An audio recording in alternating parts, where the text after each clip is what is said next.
The wind struck first cold, metallic, carrying the scent of rain and rust. Mason Hale thought it was just another storm, until his dog, Tala, stopped dead on the road.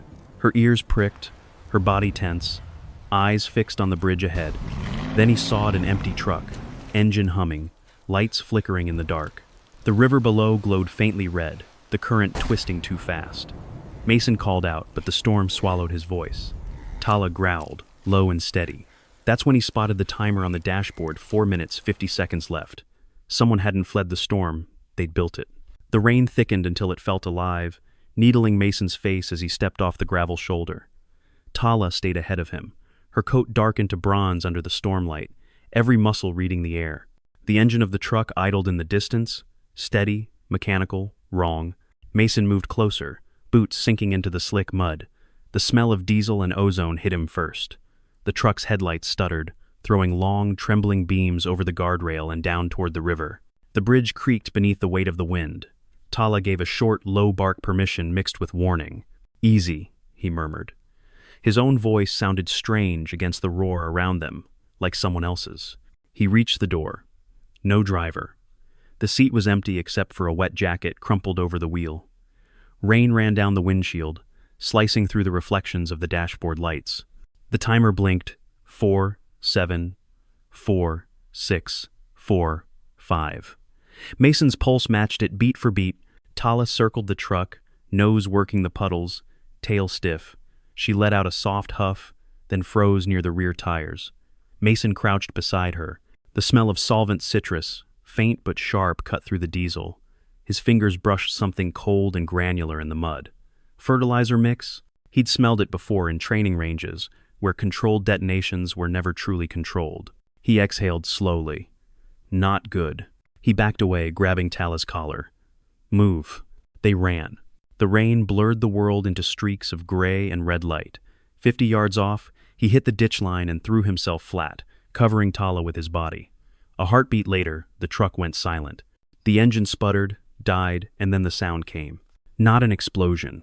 A hollow thud, deep and delayed, like a massive door slamming underwater. The bridge shuddered, iron groaning against its own bolts. Mason looked up in time to see a pulse of light bloom under the deck, glowing crimson through the rain. The river surged upward, a wave forming where no wave should exist. A backflow detonation.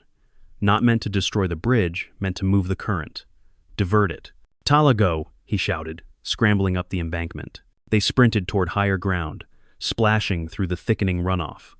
Water rose behind them, dark and fast, carrying branches, plastic, and the smell of earth torn loose. Tala stayed ahead, weaving through the grass line with uncanny precision. Mason followed her instinct more than his own eyes. By the time they reached the service ridge, the bridge was half underwater. The truck, its lights still blinking, tilted nose first into the flood, swallowed in seconds. Mason stood there, soaked, panting, his breath misting in the cold. He looked down the valley. The river had changed course slightly, but enough to bite into the north bank where the flood control berm stood. That berm connected directly to Dawnbreak Dam. He pulled out his phone. No signal. The map app spun in circles. He checked his emergency radio static. Tala whined, pawing the ground. She turned toward the far slope, ears rotating, as if listening for something Mason couldn't hear. "Yeah," he said quietly. "We're not done yet." He scanned the dark ridgeline. Somewhere out there, someone had timed this storm. The timer in the truck wasn't random, it was sync. He'd seen that kind of precision only in military demolitions, where every charge fed into a pattern. Whoever planted that device had experience, maybe even training. Lightning cracked across the valley, briefly revealing the silhouette of a small structure perched near the trees, a maintenance shed, or maybe a relay point. When the flash died, the shape vanished into the rain again. Tala's head lifted, nostrils flaring. She gave a single, sharp bark and started uphill without waiting. Mason followed. The climb was slow, the ground soft, sucking at his boots. He slipped twice, catching himself on slick roots. Tala stopped at the crest, crouched low, tail straight as an arrow. Mason crept beside her and peered through the trees. A small maintenance hut stood 30 yards ahead, its windows dark, its metal roof rattling with the storm. A line of cables ran from the base, snaking into the mud toward the river. Mason's stomach tightened. He motioned Tala to stay and stepped forward. The door wasn't locked. He pushed it open, the hinges shrieking. Inside smelled of damp concrete and burnt plastic. A generator hummed in the corner, small but steady. On the workbench, an open laptop glowed faint blue, its screen flickering between lines of code and a live feed of the river gauges. At the top corner of the window, a name blinked: Voss Hydro, manual override active. Mason felt the cold move deeper than the rain.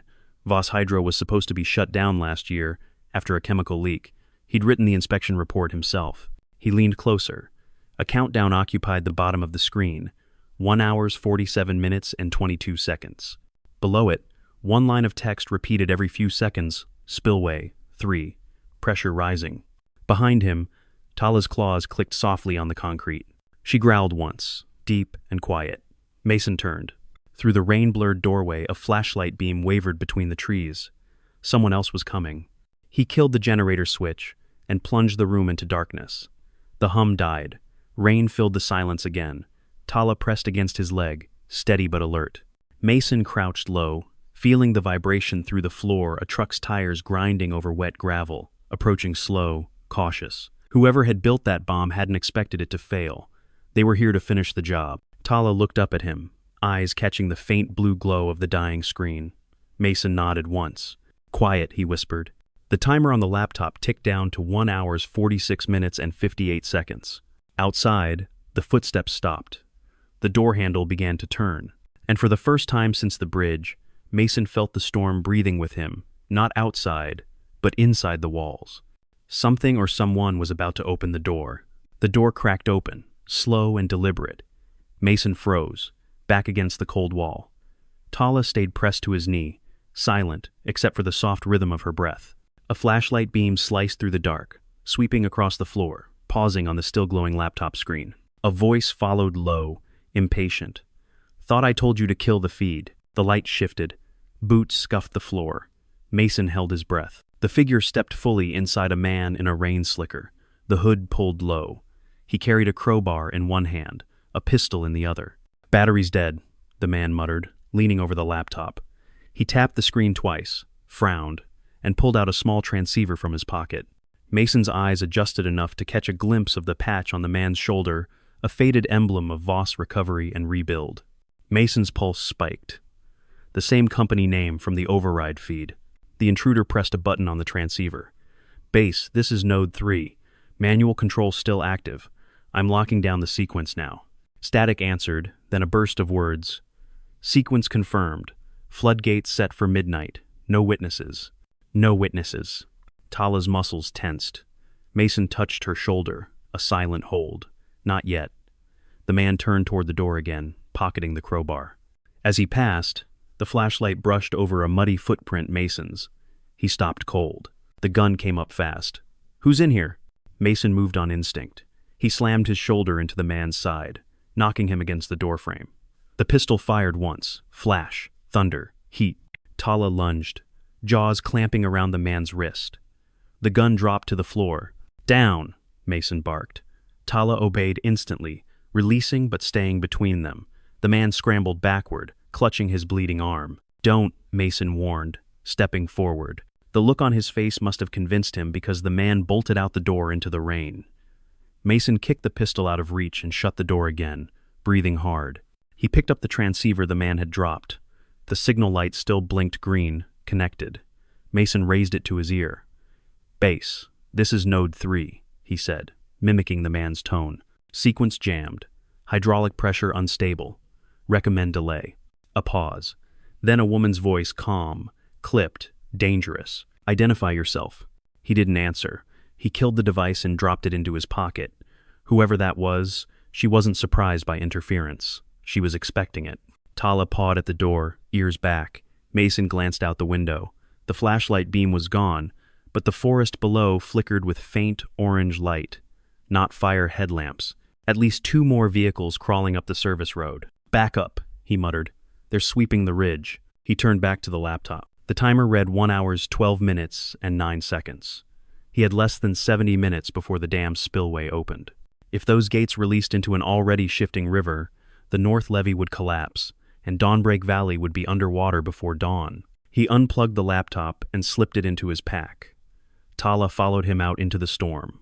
The forest was darker now, the rain heavier, each drop slamming like gravel. Mason kept low, moving from tree to tree, Tala a silent shadow beside him. Lightning flashed once brief but blinding, illuminating the ridge road. 3 trucks, unmarked, inching upward with their headlights off. Mason and Tala veered left, downhill. He knew these woods. He'd mapped them years ago for flood control inspections. There was a drainage tunnel 2 miles east, running straight to the dam access road. If he could reach it before they did, maybe he could cut the override signal from the main terminal. But every step sank deeper into mud.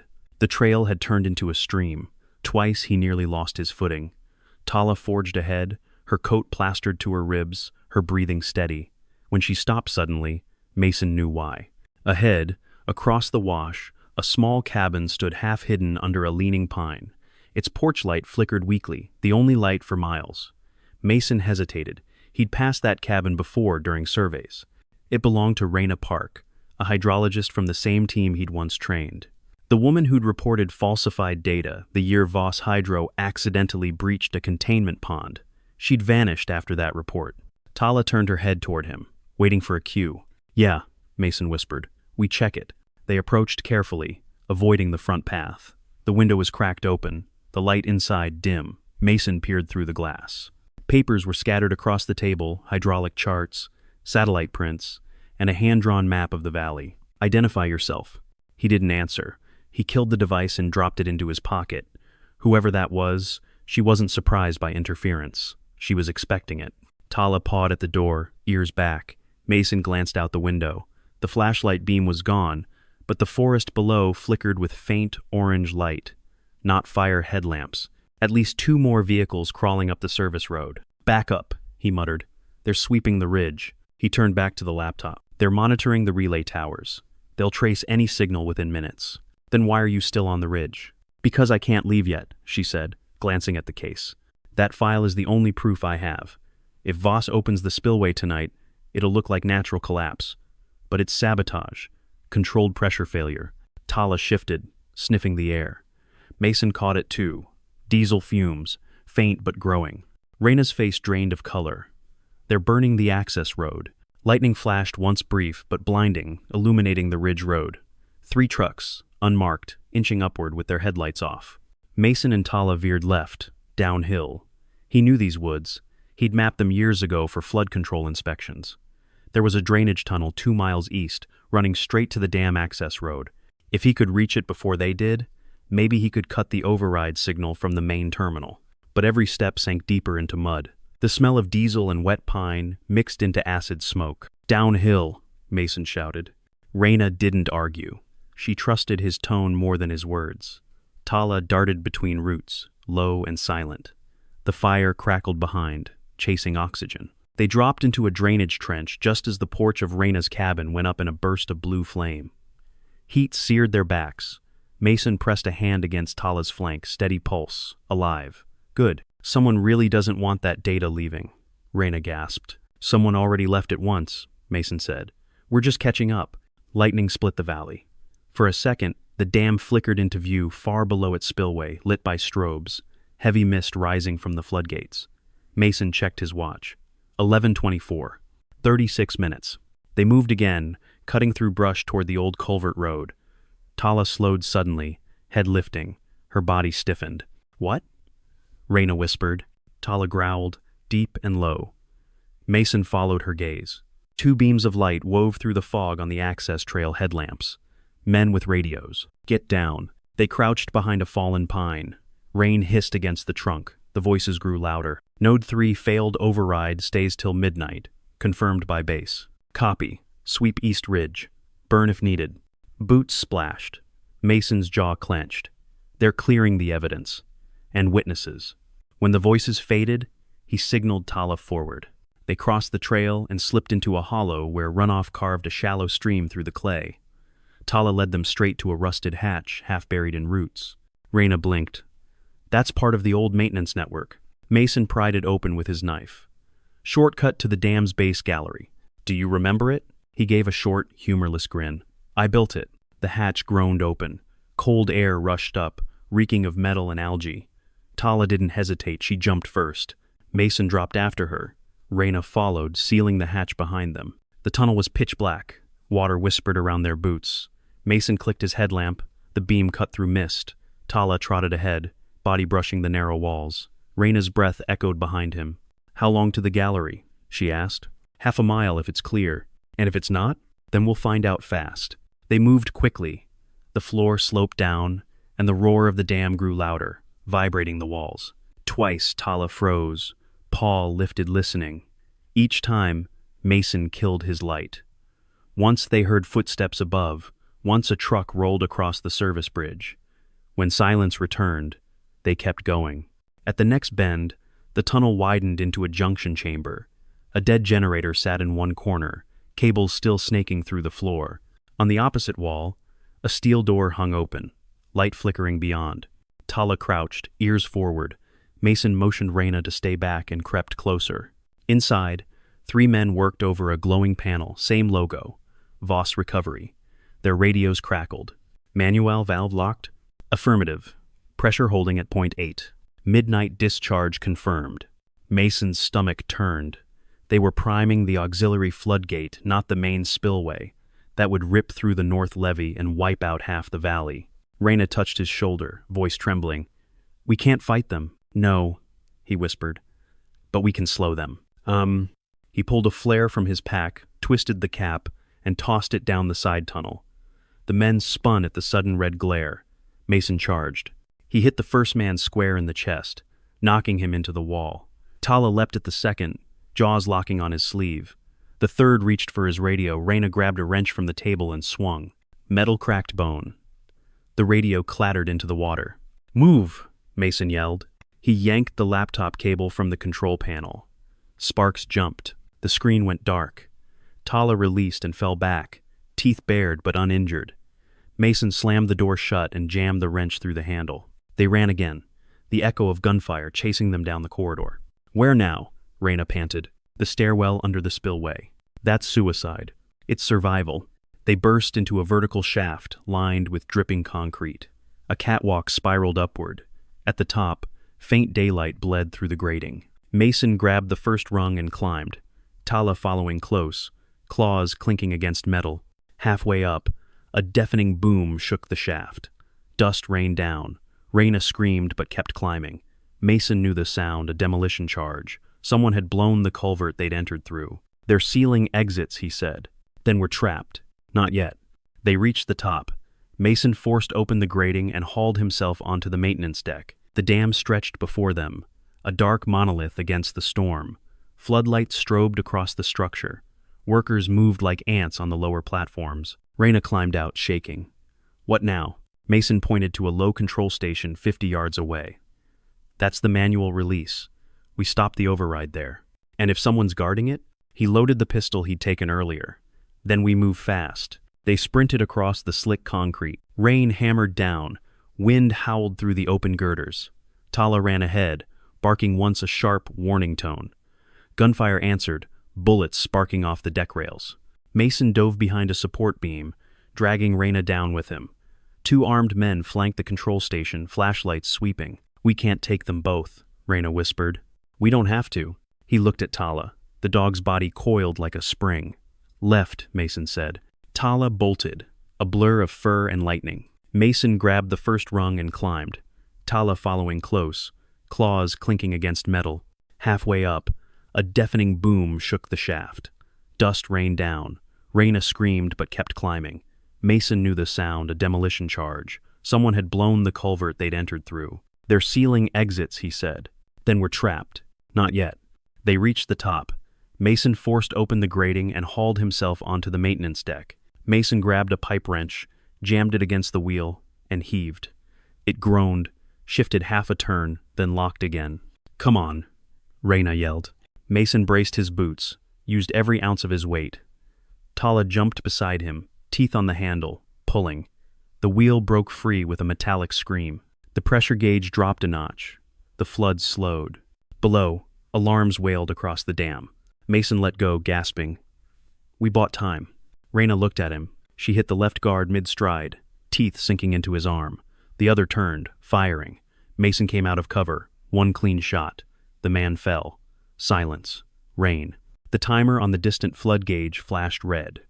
0 hours, 15 minutes, and 29 seconds. Raina rushed to the control panel. It's encrypted. Mason shoved her aside gently. Not anymore. He ripped open the housing, found the manual valve, and twisted. It didn't move, seized with rust and pressure. Tala whined. Good girl, he said softly. Stay close. Thunder rolled overhead like artillery. Somewhere below, another explosion answered it, and in that moment, Mason knew this wasn't a storm anymore. It was a war built by human hands. The wind tore at the dam like claws on steel. Mason ducked under a spar as another blast echoed across the valley.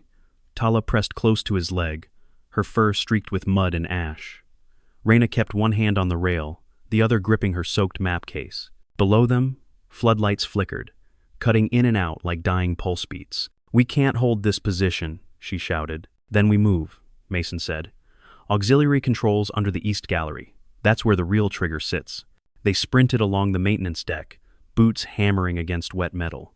Lightning flared white, blinding, and for a split second Mason saw a pattern of lights pulsing across the dam face. Not random, precise. 3 short, 2 long, the same rhythm from the night before. The ghost frequency, Raina whispered, stunned. It's their code, Mason said. Signal between nodes. Then they're still transmitting, which means someone's still down there. Tala stopped dead, ears twisting. She growled low, deliberate. Mason crouched, eyes narrowing toward the far catwalk. Movement. A flashlight blinked once, twice, then vanished. Left side, catwalk 2, Mason said. Stay low. They moved under the pipes, half crawling, rainwater pouring in sheets. The structure moaned under pressure. Tala went first, tail stiff, nose close to the concrete. Suddenly she froze, paw hovering mid-step. Mason followed her, gaze thin copper wires stretched across the walkway. Trip lines. Clever, he muttered. He cut one carefully, tracing it to a crude detonator wedged between valve casings. Improvised. Industrial. Raina's face went pale. They've wired the gallery. Not all of it, he said. This setup's too small, more a signal than a blast. He held the cut wire up. When this pops, it sends their frequency to every node still alive, like a trigger pulse. So we disarm it? No, he said. We hijack it.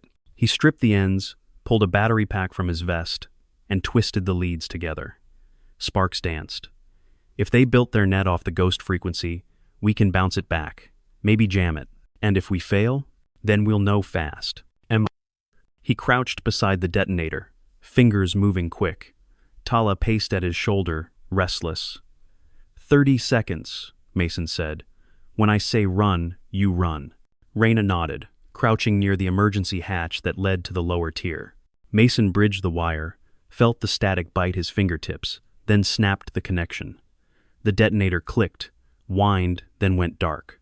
For half a heartbeat, silence. Then a new sound rose beneath the thunder, a deep, mechanical hum rolling through the dam's belly like a waking beast. Raina's eyes went wide. What did you— Not me, Mason said. Them. They switched to backup channel. Red lights strobed across the control rails. From below came shouting, the metallic clatter of boots. Tala's ears pinned flat. Down, Mason barked. He shoved Raina behind a bulkhead as bullets pinged off the railing. Sparks showered. Tala leapt sideways, barking sharp bursts to draw fire. Mason popped up, returned 2 shots, controlled, clean. A figure crumpled by the far pump. They're locking down the east sector, Raina yelled. We'll be trapped, not if we move first. Mason grabbed her arm and pulled her toward the emergency hatch. Tala followed, teeth bared, growling deep. They dropped down the ladder into the lower gallery, a narrow service corridor vibrating with the hum of turbines. The air was hot, electric. A control panel flickered at the far end, its screen filled with static, but faint text bled through. Manual override. 0 hours, 9 minutes, and 58 seconds. 10 minutes, Mason said. Raina's voice shook. Before full discharge? He nodded. And the ghost frequency's still feeding the system. It's not radio, it's pulse modulation through the grid. So even if we cut power, they'll still trigger it. Tala barked once sharp, urgent. She was staring at the grated floor. Mason followed her line. Beneath the grate, small tremors shivered through the water. Ripples too uniform, too deliberate. He knelt, pressed 2 fingers to the steel. A rhythmic vibration pulsed through it. Not machinery, not natural. Reyna whispered, "It's repeating 3 short, 2 long." "Yeah," he said grimly. "It's everywhere now. The whole structure's humming with it." Another voice came through the intercom overhead, distorted. Female, familiar. "You should have stayed gone, Hale." Mason froze. Reyna's face drained of color. "That's her. Voss PR," Mason muttered. "The one from the control feed." "Her name's Kira Voss," Reyna said quietly. "Air. Not just PR. She runs the operation." The intercom hissed again. "You've bought yourselves 9 minutes. I built this place. I know every tunnel, every vent, every ghost. You won't make it." Mason looked at Tala. The dog was rigid, tail straight, eyes locked on the far end of the corridor. She gave one quick bark. Direction. Purpose. "Wrong again," Mason said. He grabbed the case, slung it over his shoulder. "We're making it to sub-level 3. Reyna blinked. "That's below the turbines. There's no exit. There's a bypass conduit to the maintenance stair. Tala's found it before. She'll find it again."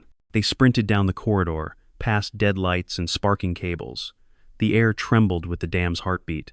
Above them, gunfire rattled metal. Tala stayed ahead, weaving through debris, never hesitating. Halfway through, the floor dropped a few inches under Mason's boot-loose grate. He caught himself, looked down. Cracks spidered across the frame. "Don't step here," he shouted. Too late. Reyna's foot hit the edge. The grate gave way with a shriek. Mason grabbed her wrist, muscles screaming as she dangled over a black void roaring with water. "Hold on." Her fingers slipped. Tala lunged, teeth catching the strap of her pack. The dog braced, claws scraping. Mason hauled with everything he had. Reyna came up gasping, knees hitting the steel. She looked at Tala shaking, wet, still gripping her strap, and whispered, "You're a miracle." Mason exhaled, breath sharp. "No," he said. "She's a soldier." The intercom buzzed again, Kira's voice calm. 8 minutes. Mason looked down the tunnel, dark, narrow, endless. He turned to Reyna. "We follow the frequency." "What?" "If it's feeding the whole grid, it'll lead us straight to its source." "Can you track that?" He pointed at Tala. "She already is." The dog turned left at the next junction without waiting for a word. Mason followed, weapon ready, Reyna close behind. Somewhere above, alarms blared, and the ghost frequency pulsed faster, 3 short, 2 long, 3 short again. It wasn't just a signal anymore. It was counting down. The stairwell plunged into darkness. Mason's flashlight cut through mist, slicing the narrow concrete throat that dropped toward the valley's heart. Water streamed down the steps like veins of silver. Tala moved first, silent but sure, nails clicking a steady rhythm that echoed like a heartbeat. "Where does this go?" Reyna asked, voice raw. "Ridge B access," Mason said. "Old service route before they sealed it." "And now?" "Now it's our way out if it hasn't collapsed." They descended fast. Every 20 steps, the air grew warmer, thicker, humming faintly with the same 3 short, 2 long pulse. It wasn't just sound now, it was pressure inside the skull, a low vibration that made Mason's teeth ache. Halfway down, Tala stopped. Her head tilted, ears twitching toward the wall. A faint knock, knock, knock. Pause. Knock. Answered from somewhere beyond the concrete.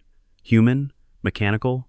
Mason couldn't tell. Reyna whispered, "Someone's still down there. Or something still working." He pressed his hand to the wall, heat radiated through damp stone. Beneath it, turbines groaned. "We're close." Another 10 steps. The stairwell ended at a blast door marked Ridge B. Pressure tunnel. The keypad blinked red, its casing shattered. Mason wedged his knife under the latch and pried. Metal screamed but gave way. The door opened to a cavern of steam and light. Massive pipes ran overhead, dripping condensation. The floor trembled with hydraulic power. Tala's fur stood on end. "Stay low," Mason said. They moved between pipes, crouched.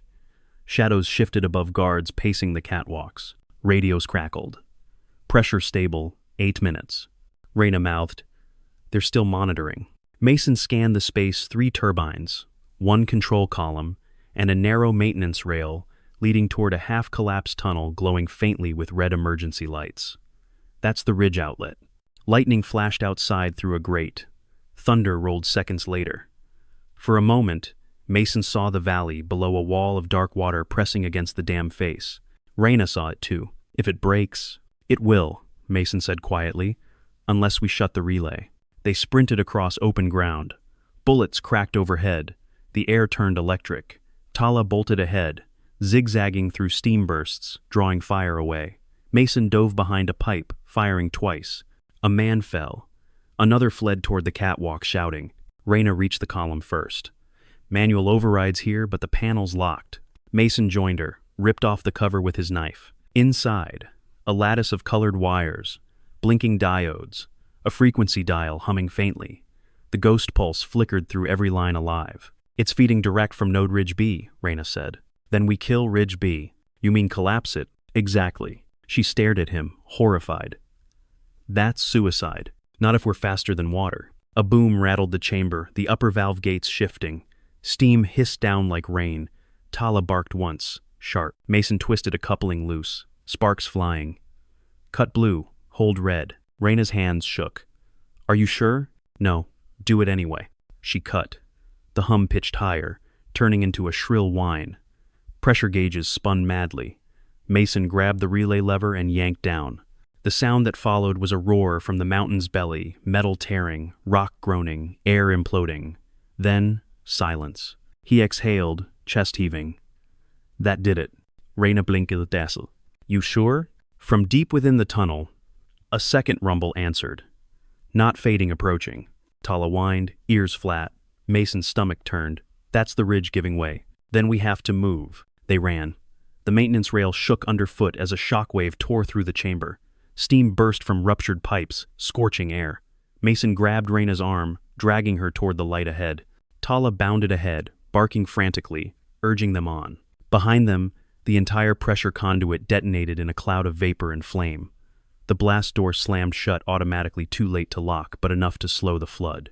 They stumbled into the outer passage, gasping. Rain blew sideways through a broken vent, spraying cold relief against burning skin. Mason bent over, catching his breath. Tala pressed her head against his knee, trembling. He scratched behind her ear just once. Quick. Good girl. Reyna looked back toward the sealed tunnel, horror and awe mixing in her eyes. You just drowned their relay. Yeah, Mason said. But it's not over. That pulse is still bouncing through the grid. A faint hum rose again, distant yet unmistakable. 3 short, 2 long. Reyna's voice cracked. They can still trigger the failsafe remotely. Mason lifted his gaze toward the horizon, lightning silhouetted the dam's crown. Then we go there. Top level. He nodded. Control tower. For the first time since the storm began, she didn't argue. They started up the slope toward the access road, every breath steaming in the cold. Tala limped, slightly front paw cut, but refused to slow. Halfway up, they paused beneath a skeletal pine. Below them, the valley glowed faintly red with warning lights. Sirens echoed through the rain. The dam looked alive, breathing, angry, sentient. Reyna whispered, Why do you keep fighting this, Mason? It's not your job anymore. Oh. He stared at the horizon. Because someone built this place to control nature and forgot their part of it. He touched Tala's head. She remembers what we don't. When to run, when to fight, when to hold the line. Reyna swallowed hard, nodding. Then let's hold it. They pushed on. Wind howled across the ridge, bringing with it a faint mechanical echo, Kiravos's voice cutting through static over the dam's intercom. Still alive, Hale? Good. I want you to see what you've unleashed. And Tala barked once, defiant. Mason's jaw tightened. She'll regret that. And as thunder split the sky, they climbed into the storm, toward the last light still burning above the valley. Rain came sideways. The ridge was a wall of mud and lightning. Mason hauled Reyna up the last incline, Tala pushing ahead, her fur a blur of silver under the flashing sky. The dam loomed above them, black concrete and red alarms, veins of power snaking down its flank. Control tower's 200 meters, Reyna shouted over the wind. Then move. They sprinted across open ground, ducking between generator housings. Bullets spat from somewhere above guards, firing blind into the storm. Mason dragged Reyna behind a turbine shell. Left flank service stair, he barked. Tala bolted first, weaving through debris. Her instincts were faster than radar. They climbed. Metal slick under boots, wind howling so hard it stole their breath. Halfway up, a flare burst overhead, bathing the dam in crimson light. Mason froze just long enough to see them 3 silhouettes on the tower balcony. One of them raised a hand. Then the loudspeaker crackled. "Persistent, aren't you?" Kira Voss's voice, amplified, smooth as glass. Mason's pulse jumped. Reyna looked at him. "She's controlling the grid from up there." "Not for long." He shoved through the last landing. Tala growled, ears back. Another shot rang out. Concrete chipped beside his head. Mason dropped, rolled, fired twice. The guard fell, tumbling over the rail. They reached the final stairwell, narrow, spiraling, dark. Mason led, flashlight slicing the void. The smell of ozone filled the air. The tower's power conduits were overloading. Sparks crawled along the walls. When they burst through the upper hatch, wind slammed them backward. Lightning painted the sky white. The control tower was half open to the elements, glass shattered, cables whipping like snakes. Kira stood at the main console, headset glowing with cold blue light. "Don't," Reyna shouted. "You'll flood the entire valley." Kira didn't even flinch. "The valley's obsolete. You can't rebuild when people still remember. This clears the board." Mason stepped forward, pistol steady. "Step away from the panel." "You still think you can stop this?" she said, smiling. "You don't understand the code. It's buried in every relay. Your ghost frequency is my failsafe." Tala barked once, low and dangerous. Kira's eyes flicked toward the dog. "She's impressive. They said you trained her after Afghanistan, didn't they? Shame you never learned when to let go." Mason fired. The bullet grazed her shoulder, shattering the glass behind. Kira staggered but hit a key. The console flared red. 0小时03分59秒. Reyna screamed. "She armed it!" Mason lunged forward. Kira swung a wrench. He blocked, grabbed her wrist, twisted. The headset ripped free. Static screamed from the speakers. Tala leapt, knocking Kira off balance. The panel erupted with sparks. Reyna rushed in, slamming a breaker down. Pressure rising fast. Mason pinned Kira against the console. "How do we stop it?" She smiled through blood. "You don't." He slammed her harder. "Answer me." "You cut the main conduit," she hissed. "But that kills the dam and everything downstream. You'd be trading one disaster for another." Tala barked sharply twice, snapping Mason's focus to the window. Through sheets of rain, the valley lights flickered out, one by one. "Power's rerouting," Reyna gasped. "She's transferring load to the lower turbines." Mason spun her headset toward the console. "Trace it." "I can't. She locked me out." He fired into the control screen. Sparks burst. "Then we do it manual." He yanked open a steel panel under the desk, revealing a nest of red cables. "Find the relay with the pulse." Reyna crouched, fingers flying. "There, this one's vibrating." "Cut it." She hesitated. "If I'm wrong, you won't be." She sliced it. The hum died. For 1 second, silence. Then a deeper tremor shook the tower massive, rolling, alive. Tala whined, pressing against Mason's leg. Reyna looked at him, eyes wide. That wasn't a shutdown. That was a transfer. Where? Downstream node. Ridge C. Kira laughed, low and broken. "You stopped nothing. You just redirected it." Mason hit her once, just enough to drop her. "Stay down." He turned to Reyna. "Can we reach Ridge C in time?" "Not on foot." "Then we go by air." She blinked. "Air? There's no—" Mason pointed to the far end of the deck, where a maintenance drone pad jutted over the abyss. The storm tore at it, cables sparking, but one inspection chopper still sat chained down. Reyna's jaw dropped. "That's suicide." He grabbed her arm. "It's our only shot." They ran. Kira crawled after them, screaming through the wind. "You'll only finish what I started." Tala turned, snarled once, a sound so primal it silenced her. Then followed Mason into the gale. They reached the chopper. Mason ripped the chains free and climbed in. The instrument panel flickered to life. "Hold on." Reyna jumped in beside him, clutching the laptop. Tala wedged between their seats, soaked but alert. The rotors spun, whining under the storm's weight. As the chopper lifted, the dam roared beneath them, giant, angry, alive. The lights of the control tower blinked out, swallowed by darkness. Reyna shouted, "Where are we going?" "Ridge C," Mason yelled back. "And if we're late?" A thunderclap drowned his words. Tala barked once, the sound cutting through the chaos like a promise. Mason glanced at her, then at the valley below. "Then we don't come back." The chopper banked hard, vanishing into the storm. The chopper bucked hard as the wind slammed its side. Mason gritted his teeth, both hands white on the cyclic. The valley below was invisible, just a black sea of rain and lightning flashes. Tala braced between the seats, claws digging into the floor, steady even when the fuselage shuddered. Reyna's voice cracked through the noise. "Altitude's dropping." "I know," Mason shouted back. "Hold the beacon." A lightning fork split the sky, blinding white. For half a heartbeat, Ridge Sea appeared beneath them, industrial skeletons and rusted cranes jutting from the rock. The old hydro conduit glowed faint red. The overload had reached it. Tala barked once, loud enough to cut through the rotor's scream. Mason leaned forward. "She sees it." Reyna checked the gauge. Pressure's building at the lower spillway 3 minutes before breach. "Then we're not landing. We're diving." He shoved the control forward. The chopper pitched nose down, slicing through rain. Wind tore at them, throwing spray into the cabin. Tala didn't flinch. Below, a concrete service pad flickered with dying floodlights.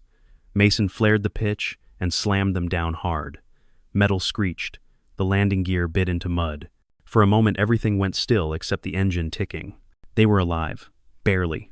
Reyna exhaled, trembling. "You do that often?" "Only when I plan to die," Mason said, already unbuckling. He jumped out, rain pounding like gravel on his shoulders. Tala hit the ground beside him, limping slightly. The cut on her paw had reopened. Mason crouched, pressing a hand to her side. "You stay with me, girl. No heroics unless I ask for them." Tala blinked once understanding. She stood anyway. Reyna clambered out with the laptop under her coat. The wind howled so hard it bent her posture. "Control conduits below the ridge. There's a maintenance shaft about 50 meters north."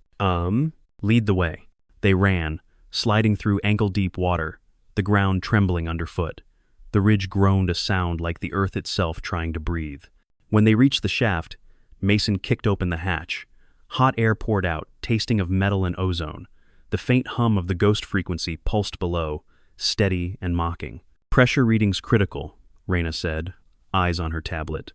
"If it ruptures, it'll take the whole valley and us with it." Then we shut it down from the core," Mason said. He climbed first. Tala followed without hesitation, paws clanging on the ladder rungs. The heat thickened as they descended. It was like crawling down the throat of something alive. At the bottom, they emerged into a chamber that glowed a dull red.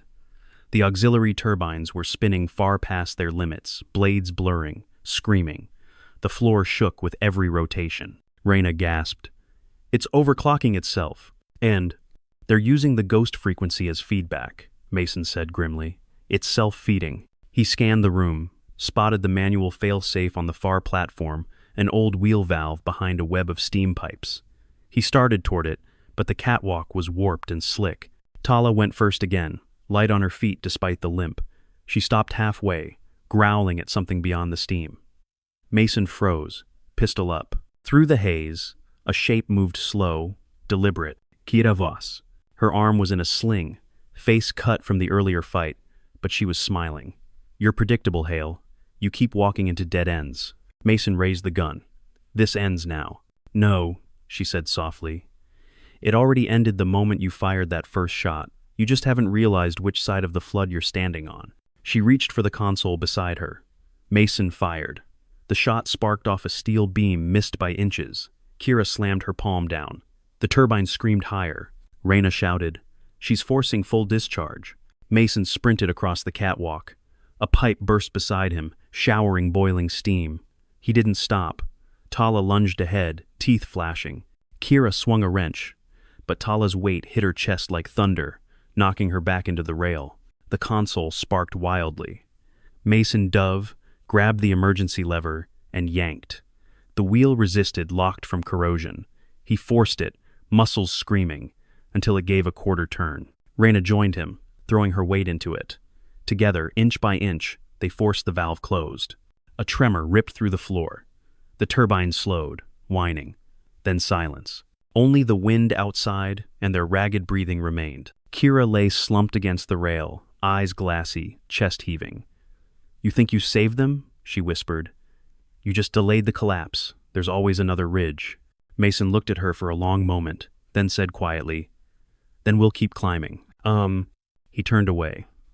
Tala limped to his side, panting, fur singed at the edges.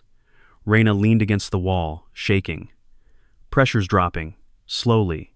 It's stabilizing. Mason looked up through the broken vent above them. The sky had lightened to gray. The first hint of dawn. For the first time all night, the rain was slowing. He knelt beside Tala, rubbing the back of her neck. "You did good, soldier." Her tail thumped once. Reyna smiled faintly through tears. "She's the reason we made it." Mason nodded. "Yeah, she always is." They climbed back toward the surface, each step heavy, each breath loud in the stillness. The storm had begun to break, but the dam below still moaned like something waking from a nightmare. At the top of the ridge, Mason stopped, staring at the horizon. The clouds were splitting apart. Pale light spilled through, touching the valley that almost wasn't there. For a long moment, none of them spoke. Then Reyna whispered, "Is it over?" Mason shook his head. "Not until the ghost stopped calling." Tala turned her head toward the dam, ears pricked, listening to the last faint hum of the ghost frequency fading into silence. The night had broken, but something in that silence promised it wouldn't stay quiet for long. Dawn crawled over the ridge, pale and uncertain. The storm was gone, but its breath still lingered in the mist. The dam no longer roared, it whispered. Mason sat near the cracked deck rail, Tala's head in his lap, fur damp and warm. Reyna stood a few steps away, radio crackling softly. "They're coming," she said. "State teams, news vans, maybe an hour out." Mason nodded. Plenty of time to breathe. Down in the valley, rooftops glimmered through fog. Lights flickered on porch lamps, diner signs, the kind that meant life had survived. Reyna lowered the radio. "We stopped it." "No," Mason said quietly, stroking Tala's neck. "We slowed it. That's enough for now." Tala's tail brushed his boot, small, tired motion. They walked along the damp catwalk to where Kira Voss sat cuffed against a railing, her shoulder bleeding through a torn coat. She smiled faintly when they approached. "Enjoying your sunrise?" she said. "Still standing," Mason replied. "You think you won?" Reyna stepped forward. "You tried to drown a valley." Kira's voice was calm. "I tried to erase a mistake." Mason crouched beside her. "Your ghost frequency's dead. The world's going to hear every word you said." "Then they'll forget," Kira whispered. "They always do." He stared at her a moment, then rose. "Maybe, but not today." From the access road below came the distant sound of engines, rescue crews, sheriff units, local volunteers. A pickup appeared first, old and dented. Eli, the mill hand who'd lent Mason that first toe strap, climbed out carrying a thermos. "Coffee," he called, "for whoever's still breathing." Reyna laughed, short and shaky. Mason took a cup, its heat trembling through his hands. "Appreciate it." Eli nodded toward Tala. "I was bringing it for her." Tala sniffed at the steam, sneezed once, and leaned against Mason's knee. The valley below glowed faintly gold. The river had calmed, smoke lifted in ribbons from the tree line. People were stepping out of houses, touching fences, staring at what hadn't been taken. Reyna exhaled. "You came back for this, didn't you?" Mason looked toward the town. "No, I came back for what could have been lost." They stood in silence. Wind tugged at their jackets, carrying the scent of wet stone and pine sap. Sheriff trucks rolled up behind them. Troopers stepped out, weapons lowered. One looked from Mason to Kira. "You the one who made the call?" "Yeah," Mason said. "And that's your suspect?" Kira met his eyes one last time. "You'll see, Hale. Nature doesn't forgive." He answered softly. "Neither do people." As the deputies led her away, Tala watched, ears pricked, tail low, silent. Reyna placed a hand on the dog's back. "She knows it's over." "Not yet," Mason said. "But soon." Below, the town had gathered at the spillway faces, pale but awake. Someone held a handmade sign. "Thank you, Tala." A young boy stepped forward, hesitant. Can I pet her?" Mason smiled. "Ask her." The boy knelt. Tala sniffed his hand, then pressed her head against it. His grin broke the last of the night's weight. Reyna whispered, "So what now?" Mason looked toward the horizon, where the sun finally tore through cloud. "Now we tell the truth. Let them hear the ghosts for once." Reyna nodded. "And after that?" He scratched Tala's ear. "After that, we rest." The first camera crew reached the ridge. Microphones tilted. Voices rose. Mason didn't turn. He watched the light spill over the valley, watched Tala lift her head toward it. The dam stood silent beneath them. No hum, no pulse, only wind through steel. For a moment, peace. Then, faint and distant, the speakers buried inside the dam clicked once three short, too long. Raina froze. You hear that? Mason didn't move. Yeah. Another code? Maybe just an echo. He looked down at Tala. She was still, watching the river, eyes steady and bright. Mason breathed deep, the air sharp with dawn. Come on, soldier, he murmured. Let's go home. So. And together, they walked into the rising light. The dam was quiet again. Not dead, not broken, just quiet. For the first time in months, the valley breathed without fear. Mason stood on the overlook above Ridge B, hands in his jacket pockets, the radio he'd salvaged from the control room resting beside him on a concrete ledge. Below, the river shimmered like burnished glass beneath the noon light. Tala sat close, head lifted toward the wind. Her fur caught the sun in faint silver streaks, each one a scar turned soft. Behind them, the town had changed. Roofs repaired, windows no longer boarded. People laughed at things again, small things. Morning coffee, rain that didn't threaten. Raina had transferred back to the state office but still drove in on weekends, claiming she missed the diner pie. Mason suspected it was the quiet she missed, the kind that only existed after surviving chaos.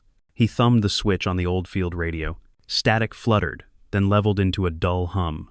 The device was obsolete now, but he liked the weight of it, the way it connected the living to whatever still drifted through the air unseen. Raina's voice came faintly from the access road below. You really think that thing still works? Mason smiled. It talks when it wants to. Like you then, she called back. He lifted the radio, tuned it across the band. Empty hiss. Then, faintly, a pulse soft, rhythmic. 3 short, 2 long. He froze. Tala's ears twitched.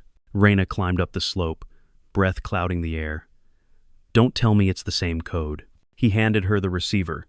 Listen. She pressed it to her ear, frowning. Could be weather interference. Could be memory, he said quietly. Old signals sometimes bounce around for years. She stared at him. You don't really believe that. I didn't used to. They stood there, side by side, while the radio whispered like a heartbeat from another time. After a while, the signal faded into static again, leaving behind only the wind. Raina exhaled. So, what will you do now? Mason glanced at Tala. She found a reason to stay. Guess I'll follow her lead. She's getting older. Yeah, but she still listens better than most people. They shared a small laugh, the kind that came easy now. Far below, the repaired spillway glittered in sunlight. On its steel railing hung a new sign, hand-carved by the townsfolk, for those who stood when the river rose. Raina touched Mason's arm. You could have left. You didn't have to keep coming back. He looked out across the water. Maybe some of us don't leave. We just circle until the noise stops. And if it never does, he smiled faintly, then we listen closer. Tala shifted, sniffing the air, then pressed her muzzle against Mason's knee, a soft reminder that time moves forward whether we agree or not. He reached down, brushing her ear. We're done here, girl. But the radio clicked again, one soft pop, then silence. Raina frowned. Battery's dead? Mason shook his head. No, it's waiting. He turned the dial slowly, tracing the static until a voice emerged, warped and thin, like a ghost underwater. Station 9? Clear for decommission? All logs secure? Raina stiffened. That's not local. No, Mason said. That's military band. How's it transmitting? They pulled those towers years ago. Maybe it never stopped. The voice cut again, replaced by a final burst of tone, 3 short, 2 long. Mason set the radio down carefully. There it is. Tala stared at the device, ears angled forward, tail motionless. The wind shifted, carrying the smell of wet cedar and rusted metal, the scent of the night they'd survived. Mason felt the weight of memory press behind his ribs, then ease. Raina crossed her arms, gaze fixed on the horizon. You think someone's still out there? I think some things don't want to be forgotten. Below them, the water moved like breath, slow, unhurried, alive. A heron lifted off from the riverbank, wings cutting the reflection clean in two. Raina glanced at her watch. I've got a meeting in town. State Review Board. You should come. He shook his head. Later. You sure? Yeah. Somebody's got to keep listening. She hesitated, then nodded. All right. But if that thing starts talking in full sentences, you call me first. He grinned. Deal. Reyna started down the trail. Her figure disappeared into the curve of pines and sun-washed dust. Mason waited until she was gone. Then he picked up the radio again and turned the dial back to static. He spoke quietly, voice almost swallowed by the wind. "This is Hale. Ridge B secure. Frequency stable. If anyone's still hearing, the storm's over. You can come home now." No answer came. Only the sound of the river below and Tala's steady breathing beside him. He closed his eyes. For a long while, neither man nor dog moved. The world had returned to its natural rhythm, heartbeats, wind, the far thud of logging trucks. Then, softly, the radio responded. One tone, clear, singular. Mason opened his eyes. Tala's ears twitched. She looked up at him, tail brushing once against the concrete. He smiled. "Yeah," he whispered. "I heard it too." He turned off the radio, slid it into his coat pocket, and stood. The valley stretched beneath them, green, whole, impossibly quiet. As they walked away from the overlook, the sky brightened. The faint hum of power lines drifted through the air, blending with birdsong, until it was impossible to tell where one ended and the other began. And somewhere deep inside the dam, a red light blinked once 3 short, 2 long before fading for good. Winter came late that year. The valley slept under frost. The river, a ribbon of dull silver beneath a sky the color of smoke. Mason Hale walked the ridge each morning before sunrise. Same path, same silence. Tala limped beside him, now age in every step, but spirit untouched. Her breath fogged the air like faint ghosts rising from the ground. The world below looked peaceful again. The new dam lights pulsed a soft amber glow, steady, obedient, nothing like the wild red flicker that had once meant warning. But every time Mason passed the overlook, he still heard it. The memory of that pulse, 3 short, 2 long, burned into the air, into his bones. They said the ghost frequency was gone. The engineers stripped every wire, rewrote every circuit, cleared it to the last decimal. Yet sometimes, on wind-heavy nights, when the river swelled and the wind hit the steel at the right angle, the sound returned, faint, almost imagined. He never told anyone, not Reyna, not the sheriff's new chief, not the journalists who still asked about the storm that almost erased a town. He'd just nod, say it was over. But in the quiet, he knew better. Some signals didn't die, they adapted. Tala stopped halfway up the ridge, ears pricked toward the dam below. Mason paused with her. The wind cut through the pines, cold and metallic. "You hear it too, huh?" he murmured. She turned her head toward him, eyes reflecting the first hint of dawn. He smiled faintly. "Good. I was starting to think I was the only one left tuned in." They reached the ridge crest. The same old radio, its casing dented and scratched, sat on the stone where he'd left it months ago. Frost rhymed its dials. Mason brushed it off with a gloved hand and switched it on. Static filled the air. He waited. Nothing. Then, faintly through the hiss, a pulse. 3 short, 2 long. The same rhythm that had begun everything. Tala stiffened. Mason's breath caught in his throat. The signal faded almost immediately, leaving only the whisper of wind. He exhaled slowly. "You just can't let go, can you?" he whispered toward the valley. He sat down, legs heavy, and stared across the frozen water. "I used to think the worst thing was losing people, but it's not, is it? It's being left to remember when no one else does." Tala rested her head on his boot. He reached down, rubbing the space behind her ear. "Guess that's our job now. Keep the ghosts honest." The sun crept over the far ridge, bleeding gold into the frost. The world lit up in fragments, trees first, then rooftops, then the faint glint of the dam. From up here, it looked almost beautiful, clean. But Mason knew beauty didn't erase history. It only softened the edges. He switched off the radio and stood. Tala followed, slow but steady. Together they walked down toward the valley road. Halfway down, he turned once more toward the river, as if expecting something. A voice, a sound, a sign. Nothing came, only silence. Still, Mason smiled. "That's all right," he murmured. "I heard you." He started walking again. Tala stayed close, her shoulder brushing his leg with every step. The road curved away into fog, carrying them toward the faint warmth of a town that still didn't fully know what it had survived. And behind them, in the distance, the dam stood like a monument, quiet, vast, holding back both water and truth. For a moment, just before the light swallowed the ridge, the faintest red blink shimmered beneath the mist. 3 short, 2 long. Then it was gone.